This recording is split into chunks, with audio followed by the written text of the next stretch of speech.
Hi friends, ഇന്നൊരു vegetable print ടീഷർട്ടാണ് DIY ചെയ്യുന്നത്.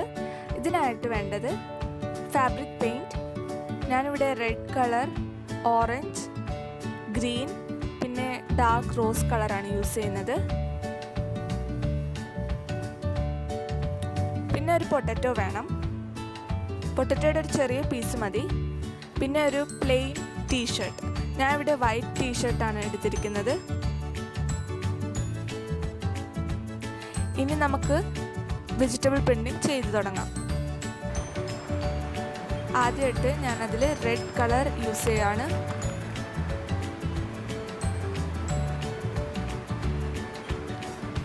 ഈ പെയിൻറ്റിൽ ഡിപ്പ് ചെയ്ത് നമുക്ക് പൊട്ടറ്റോ പീസ് കൊണ്ട് വെജിറ്റബിൾ പ്രിൻറ്റ് ചെയ്യാൻ പറ്റും.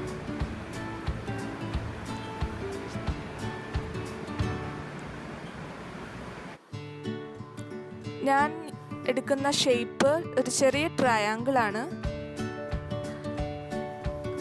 ഒരു ചെറിയ ട്രയാങ്കിൾ മുറിച്ചെടുക്കാം.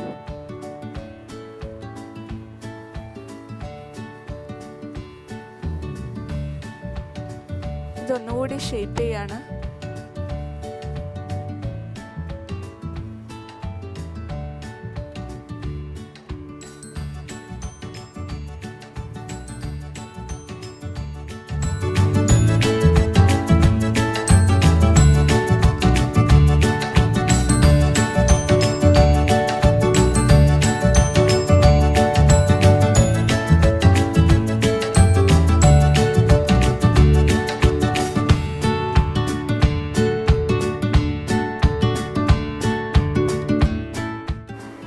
പൊട്ടറ്റോയുടെ പീസ് ഒരു ഹെയർ പിന്നിൽ കുത്തിയിട്ട് നമുക്കിങ്ങനെ പതിയെ പെയിൻറ്റിൽ മുക്കി പ്രസ് ചെയ്ത് കൊടുക്കാം.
അടുത്ത വരിയിൽ ഞാൻ ഓറഞ്ച് കളറാണ് യൂസ് ചെയ്യണത്. ഇതേപോലെ പല കളറും നമുക്ക് ഓരോ വരിയിലായിട്ട് പ്രസ് ചെയ്ത് കൊടുക്കാം.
അടിച്ച ശേഷം ഇത് ഒരു ദിവസം ഉണങ്ങാൻ വെക്കണം. ഫെവിക്രിലിൻ്റെ ഫാബ്രിക് പെയിൻ്റാണ് ഞാൻ യൂസ് ചെയ്തത്. ഇത് അയൺ ചെയ്യേണ്ട ആവശ്യമില്ല.